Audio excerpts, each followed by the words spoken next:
स्पर्धा परीक्षा स्मार्टबेट यूट्यूब चॅनलवर आपले स्वागत आहे.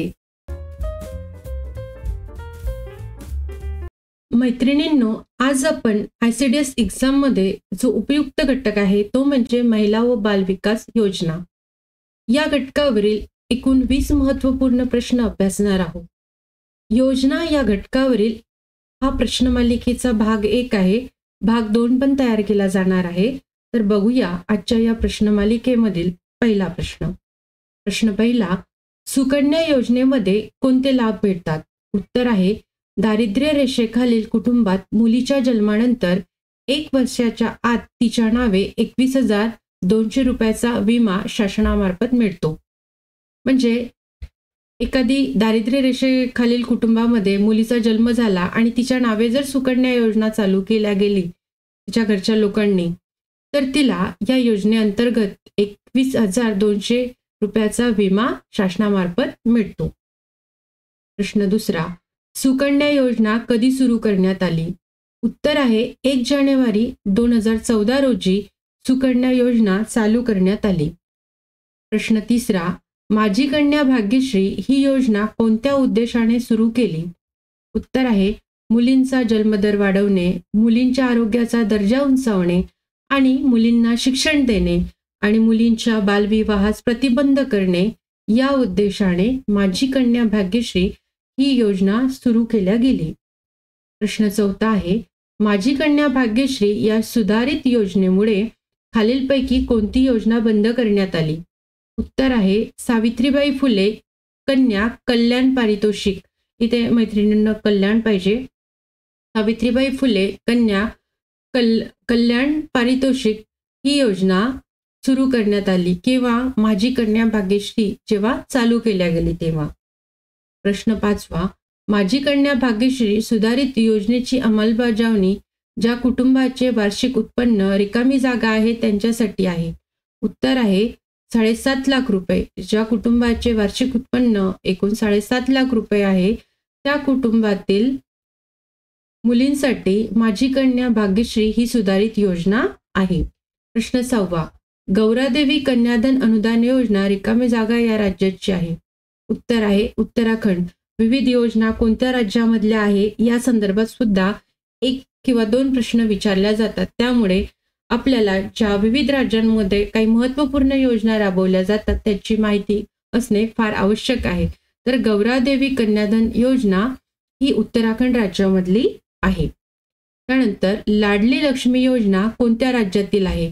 उत्तर आहे, दिल्ली आणि हरियाणा या 2 राज्यांमध्ये लाडली लक्ष्मी योजना चालू आहे. प्रश्न 8, मुख्यमंत्री लाडली योजना. या ठिकाणी बघा, मुख्यमंत्री लाडली योजना असं विचारलंय. मुख्यमंत्री लाडली योजना ही कोणत्या राज्यात राबवली जात आहे? उत्तर आहे, उत्तर प्रदेश आणि झारखंड या राज्यामध्ये मुख्यमंत्री लाडली योजना राबवली जात आहे. प्रश्न 9, किशोरी शक्ती योजना कोणत्या राज्यात राबवली जात आहे? उत्तर आहे, ओडिशा राज्यामध्ये किशोरी शक्ती योजना राबवली जात आहे, जेणेकरून बालिकांचा विकास करावा, मुलींच्या शिक्षणासाठी प्रोत्साहन द्यावे यासाठी किशोरी शक्ती योजना राबवली जात आहे. प्रश्न 10, स्थानिक स्वराज्य संस्थांच्या कारभारात महिलांनी आपली नेतृत्व क्षमता वाढवून ग्रामविकासात योगदान द्यावे यासाठी राज्य निवडणूक आयोगाने रिकामी जागा प्रकल्प हाती घेतला आहे. उत्तर आहे, क्रांती ज्योती. क्रांती ज्योती हा प्रकल्प राज्य निवडणूक आयोगाने हाती घेतलाय, जेणेकरून महिलांचे स्थानिक स्वराज्य संस्थांमध्ये नेतृत्व क्षमता वाढावी, त्यांना सक्रिय करावं या उद्देशाने इथे क्रांती पाहिजे मैत्रिणींनो. क्रांती ज्योती योजना, क्रांती ज्योती प्रकल्प हाती घेतलेला आहे. प्रश्न 11, उज्ज्वला योजनेची सुरुवात कधी झाली?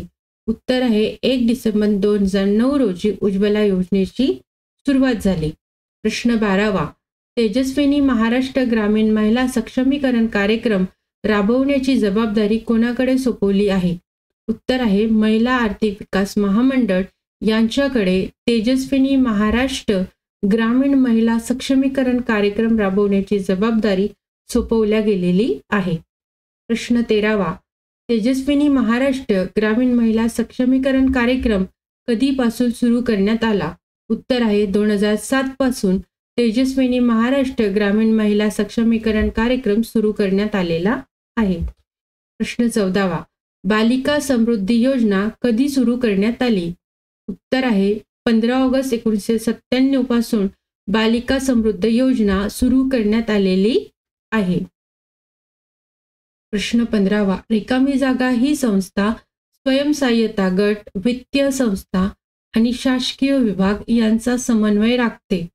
उत्तर आहे महिला आर्थिक विकास महामंडळामार्फत स्वयंसहाय्यता गट, वित्तीय संस्था आणि शासकीय विभाग यांचा समन्वय राखला जातो. प्रश्न 16वा, 22 जानेवारी 2015 सुरू झालेल्या बेटी बचाओ बेटी पढाओ योजनेचा उद्देश कोणता? उत्तर आहे मुलींना शिक्षणाद्वारे सक्षम बनविणे, लिंग तपासणीवर प्रतिबंध आणणे, मुलींचा जन्म आणि तिचे जगणे सुरक्षित करणे या विविध उद्देशांसाठी 22 जानेवारी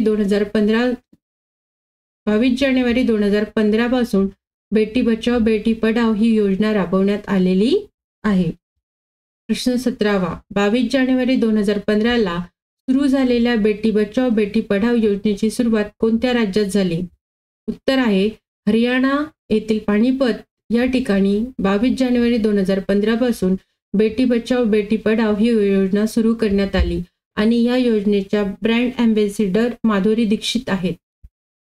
प्रश्न 18वा, खालीलपैकी कोणत्या सुविधा अस्मिता या महिला व मुलींसाठी सुरू केलेल्या योजनेत पुरवल्या जातात?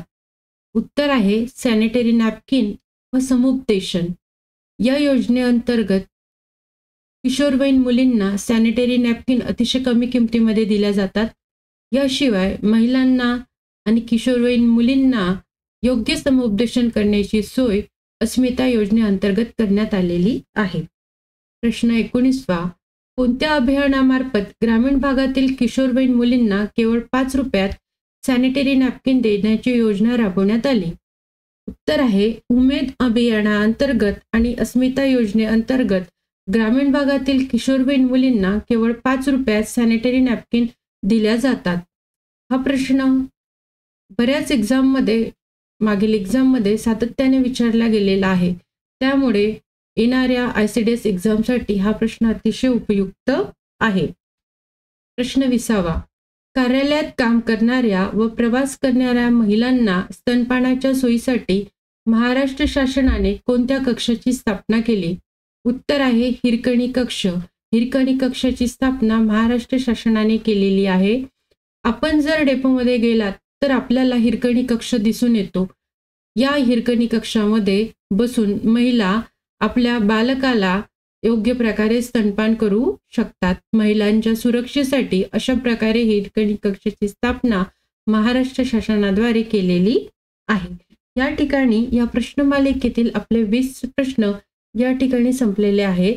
आपल्याला जर हा व्हिडिओ उपयुक्त वाटत असल्यास व्हिडिओला लाईक करा, सबस्क्राईब करा आणि आपल्या काही कमेंट्स असेल, आपल्याला कोणत्या उपयुक्त घटकावर जर माहिती हवी असेल तर नक्की कमेंट्स करा. त्या घटकावर मी आपल्यासाठी माहिती घेऊन येईल. भेटूया एका पुन्हा नवीन व्हिडिओमध्ये. थँक्यू.